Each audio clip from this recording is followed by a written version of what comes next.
Bible में लिखल बा, ऐसनो रास्ता होखे त आदमी के बोझ लागेला, मगर आखिर में मौवतिये मिलेला। ए घड़ी आप TWR इंडिया से प्रसारित कार्यक्रम जिंदगी का राह देखतनी। ई कार्यक्रम मौत से जिंदगी की ओर आपके ले जाए बदे हवे।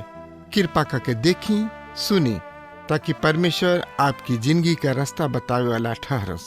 प्रिय मित्र, एह अध्याय के विषय है अयुब के तीनों मित्र के जवाब। अयुब के लमहर जवाब के बाद एह हिस्सा के अंत होता।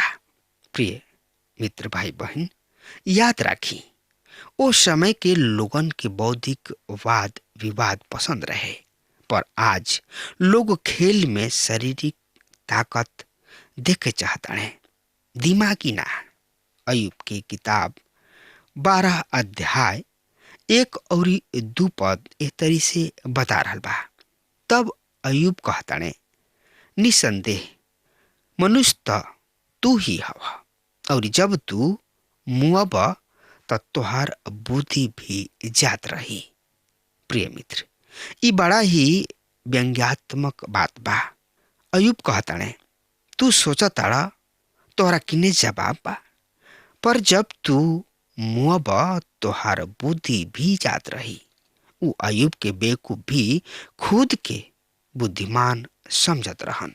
प्रिय श्रोता मित्र भाई बहन, यही अध्याय के 3 पद ए तरी बता रहल बा। सुनी, हम रउआ खातिर पढ़ रहल बानी, पर हमरा में ओ सही समझ बा जैसे कि तोहरा में बा। हम तोहरा से कम नहीं खी। के बा जे ऐसन बात नहीं खे जानत। प्रिय श्रोता मित्र भाई बहन, अयुब के मित्र भी उनका समान ही ज्ञान रखताणे, पर ओह ज्ञान से उ बोलत नहीं खन। हम चाहब कि यह वृत्तांत पर रउआ ध्यान ज्यादा दही। अयुब के मित्र उनका के दुख के बचाव के खातिर बाध्य कर रहल बने। उ परमेश्वर के ठीक से नैखन समझ रहल। उ उनका दयालु स्वरूप के ना समझ के उनका न्यायी होखला पर जोर दे रहल बने। उ परंपरा, अनुभव और कानून के बात करत हने।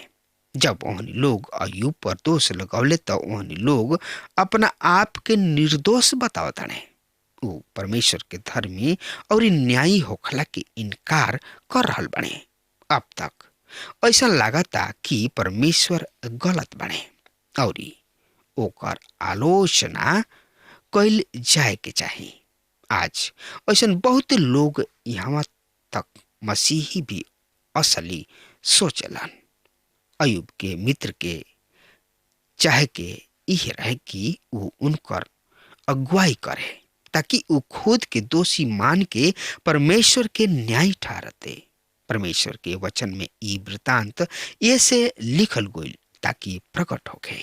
अयुब के शब्द से पता लागता कि उ मन और आत्मा के दीनता से बहुते दूर रहन।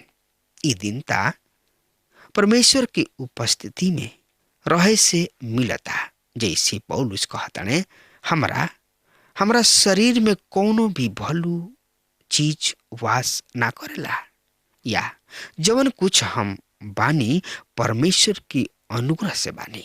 प्रिय श्रोता मित्र भाई बहन, आज बहुत से मसीही अपना काम पर, दान दिहला पर घमन करेलन।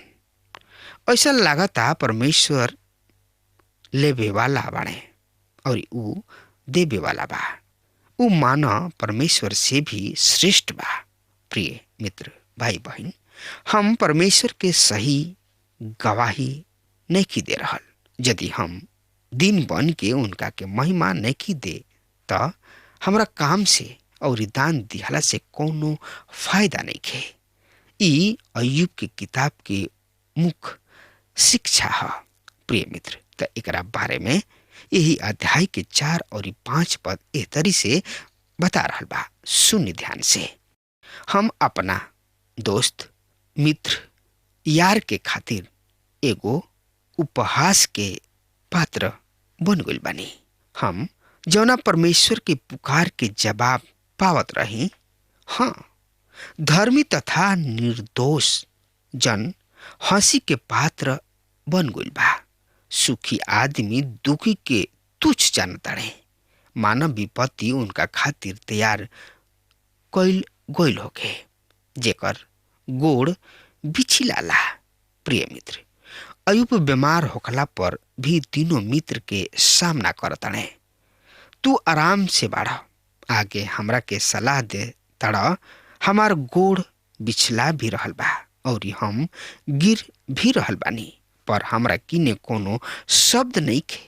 एगो सेवक हई और इस सेवक होखला के नाते हम अस्पताल में बीमार आदमी या मरे वालन से उकता के खातिर कबहुओ कबहुओ करत रहे। हम बीमार सब के हाथ साला के उनका के कहत रहन, परमेश्वर तोहरा साथे बाणे, परमेश्वर तोहार अगुवाई करस। एकरा बाद हम वापस आ जात रही। ये खाली हमारो अस्पताल में भर्ती होके के पड़ल। जब केहू हमरा खातिर दुआ क के बहरी आइल करत रहन, हम बहरी ना निकल सकत रही। ई अनुभव हमरा खातिर बहुते ही कठिन रहे। अब हम खुद बिछौना पर पड़ल रही, ऑपरेशन के होखला के इंतजार करत रही। इस समय हमरा कोनो के सहारा की जरूरत ना रहे। आगे अयुब कहताड़े कि उनका दोस्त सब के पास ज्ञान की कमी बा। उन्हीं लोग परमेश्वर की ज्ञान नहीं खे। अब अयुब कटु और व्यंग पूर्ण शब्द के बोल रहल बाड़े। उनका मित्र से कोनो लाभ नहीं खे। उ सीधा परमेश्वर से विनती करे चाहताड़े। प्रिय मित्र, तो एकरा बारे में जानकारी खातिर रो हमरा संगे अपन पवित्र शास्त्र बाइबल निकाल ली। हाँ, तो ओहमे देखी अयुब के किताब 13 अध्याय 1 और 3 पद ए तरी से बता रहल बा। देखा, हमार आँख ई सब देख ले बा। हम एकरा के कान से सुन के समझ ले बानी। तू जवन कुछ जाना तड़ा उ हमहू जाना तानी। हम तोहरा से कम नहीं खी, पर हम तो स्वर्ग शक्तिमान से बात करे चाहतानी और हमार इच्छा परमेश्वर से वाद विवाद करे के बा। प्रिय मित्र, अयुब के पास उनकर मित्र दोस्त के समान ही ज्ञान बा। वो उनका के कोनो नया बात निखन बता रहल, कोनो मदद निखन कर रहल। तीसरा पद बतावता, हम तो स्वर्ग शक्तिमान से बात करब और हमार इच्छा परमेश्वर से वाद विवाद करे के ह। श्रोता मित्र भाई बहन, उ सीधा परमेश्वर से विनती करे चाहत रहन। उ परमेश्वर से वाद विवाद करे चाहताने। बढ़िया होखित कोनो उनका परमेश्वर की दया और अनुग्रह के बारे में बतावताने कि परमेश्वर उनकर मदद करे चाहताने। श्रोता मित्र भाई बहन, तो एकरा बारे में और ज्यादा से ज्यादा जानकारी खातिर रुआ हमरा संगे अपन पवित्र शास्त्र बाइबल निकाल ली। हाँ, तो ओहमे देखी अयुब की किताब 13 अध्याय 5 पद ए तरी से बता रहल बा। भला होखित कि तू बिल्कुल चुप रहिता, इहे तोहार बुद्धिमानी होखित। उ अपना मित्र के चुप रहे के सलाह देताड़े। यही अध्याय के 6 से 7 पद एह तरी से बता रहल बा। सुनी, हमार विवाद सुना और हमरा बहस के बात पर कान लगावा। का तू ईश्वर के निमित्त अन्यायपूर्ण बात कहब? का उनका खातिर कपटपूर्ण बात कहब?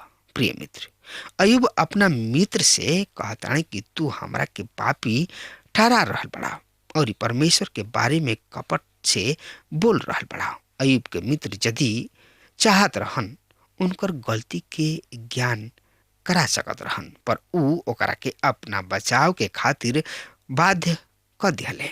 परिणाम स्वरूप वो अपना के धर्मी बता रहल बड़े। एकरा से परमेश्वर के बुरा चित्र सामने आ रहल बा। ऐसा लगता कि सब दोष परमेश्वर के ह। प्रिय मित्र, यही 13 अध्याय के 8 से 10 पद एह तरी से बतावता, सुन ध्यान से। का तू उनकर पक्ष लेबा? का तू परमेश्वर के ओर से लड़बा? यदि ऊ तोहरा के जांचे त का ई उचित होई?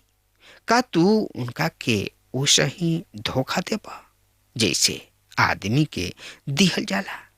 यदि तू गुप्त रूप से पक्षपात कर तो ऊ तोहरा के पक्का डटी है। प्रिय मित्र, अयुब कहता है कि परमेश्वर के धोखा देवे वाला के ऊ परमेश्वर के दंड दिए। यही अध्याय के 11 से 14 पद में एक तरी से लिखल गुल बा। सुनी ध्यान से। का उनकर महात्मय तोरा के भयभीत ना करी? का उनकर भय तोहरा में ना समाई? तोहार स्मरण योग नीति वचन राग के से कथन ह। तोहार बचाव के साधन माटी के ह। हमरा सामने चुप रह कि हम बोल सकी, फिर चाहे जवन कुछ हमरा पर आवे दा। का हम अपना आप के जोखिम में डालब? का अपन प्राण अपना ही हथेली पर रखब? प्रिय मित्र, भाई बहन, ये सबके बीच अयुब के विश्वास हिल गइल। उनकर मित्र अजनबी बन गइल बाड़े। प्रिय मित्र, 15 पद एह तरी से बता रहल बा। सुनी ध्यान से। चाहे वो हमरा के घात करे, फिर भी हम उनका में आशा रखब, पर हम अपना आश्चर्य के बारे में उनका सामने तर्क करब। श्रोता मित्र, भाई बहन, अयुब बहुत ही बड़ बोल रहल बड़े। रुआ देखनी कि उनकर मित्र उनका पापी होखला के बात कर रहल बाड़े लोग, पर ऐसन बात नहीं खे। पर यहाँ हम उनकर समस्या के कारण देख रहल बानी। ऊ कहताड़े, हम परमेश्वर की उपस्थिति में जाके आपन पक्ष करब। प्रिय मित्र, जौना घड़ी रुआ ऐसन बात करब, रुआ हार जाइब। जब हम उनका किने आईना तो उनका मालूम बा कि हम पापी हई। कोनो भी चतुर वकील उनका यह फैसला के बदल नहीं खे सकत। सब केहू पाप कइले बा और ई परमेश्वर की महिमा से रहित बा। केहू भी धर्मी नहीं खे। जे पाप करी उ मुई। हम परमेश्वर के सामने खड़ा नहीं रह सकत। का रुआ एह ब्रह्मांड के सृष्टिकर्ता के सामने खड़ा होकर, जौन की न्यायी और धर्मी हवे? रुआ केवल पाप मान के एह महान न्यायी परमेश्वर के दया सिंहासन के सामने डाल द। ऊ एह किताब के महत्वपूर्ण शिक्षा है। प्रिय श्रोता मित्र, भाई बहन, 16 पद एह तरी से बता रहा बा। यही अध्याय के सुनी। और ई भी हमरा बचाव के कारण होई कि भक्तिहीन जन उनका सामने नहीं के जा सकत। श्रोता मित्र, भाई बहन, यहाँ कुछ आशा के किरण दिखाई देता है। वो कहता है कि ये सब हमरा बचाव के कारण होई। परमेश्वर हमार उद्धार हमें। ई पूर्ण पवित्र शास्त्र बाइबल के शिक्षा है। दाऊद भी यही सत्य के बतावत है, काहे कि खुद उ भयंकर पाप कैले रहन। उनको भी उद्धारकर्ता के जरूरत रहे। भजन संहिता 62 अध्याय के 2 पद बता रहल बा। एह तरी से हम पढ़ रहल बानी, रोवा खातिर सुनी। उहे हमार चट्टान और हमार उद्धार हमें, हमार दृढ़ गढ़ हमें, हम अधिक ना डिगब। प्रिय मित्र, उधार सिक्का के समान ना हो, जकरा के हम पाकिट में रख के घूमी ना और उ भूला जाओ। प्रिय मित्र, रुआ याद राखी, उधार केवल यीशु ही में बा। उ या तो हमरा किने हुई है या ना हुई है। उधार के और कोनो विकल्प नहीं के। सड़क के नीचे और पृथ्वी पर और कोनो दूसर नाम लेके दिहल गइल जवन कि हम उधार पाई। ई बात प्रेरितों के काम 4 अध्याय 12 पद में बतावल गइल बा। प्रिय मित्र, यीशु ही मनुष्य के एकमात्र सहारा हमें। ई बड़ा ही रोचक बात बा। अयुब चूंकि अब्राहम, इसहाक, याकूब के समय में रहन, तब ऊ ई आशा के किरण देखले। 17 पद एह तरी से बता रहल बा, सुनी ध्यान से, देखा हमार बात ध्यान से सुना, हमार बयान तोहरा कान में पड़े। प्रिय मित्र, 18 पद, देखा हम आपन बहस पूरा कर ले बानी, हमारा निश्चय बा कि हम निर्दोष ठहरब।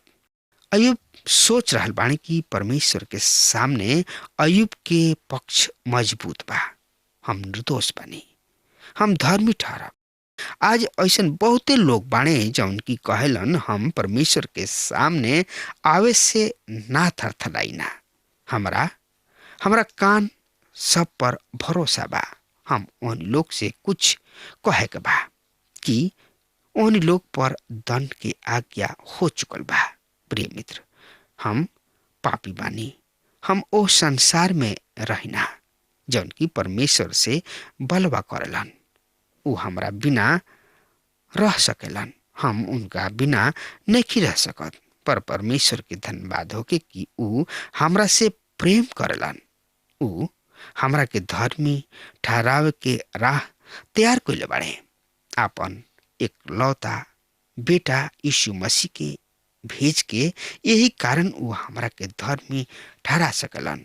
19 पद ए तरी से बता रहल बा, सुनी ध्यान से, हम पढ़ रहल बनी यही अध्याय के। जे हमरा से मुकदमा लड़ सकता ऐसन कोनो पावल जाए तो हम चुप होके आपन प्राण त्याग देव। श्रोता मित्र भाई बहन, ई एगो मजेदार बात बा। शुरू में ऊ मरे चाहताणे, पर ऊ अब कह रहल बाणे कि हम आपन प्राण त्याग देव। ठीक बा अयुब, यदि तू मुँह चाहता तो तू चुप काहे नहीं कर रहत? हम सब भी ऐसा ही बात करी ना जा। 20 से 21 पद, केवल 2 गो काम हमरा से मत कर, तब हम तोहरा उपस्थिति से ना छिपब। आपन हाथ हमरा पर से हटाला और तोहरा भय हमरा आतंकित ना करे। श्रोता मित्र भाई बहन, हम उनका से कहता नहीं, तू ऐसन मत करिहा, ओह तरी मत करिहा। प्रिय भाई बहन, अयुब परमेश्वर के सुझाव दे रहल बने। ए स्थिति में उनका के करे के चाही। परमेश्वर कहता ने, हमार भोजन तोहरा योजना सबसे भिन्न बा, हम अपना योजना से काम करिना। प्रिय मित्र, यह अयुब के दशा मित्र। फिर भी अयुब प्रभु में बनल बने। लोग उनका के छोड़ दिले बा, उनका ऊपर विपत के पहाड़ टूट गइल बा, फिर भी ऊ सबके जवाब प्रभु में होकर दे रहल बने।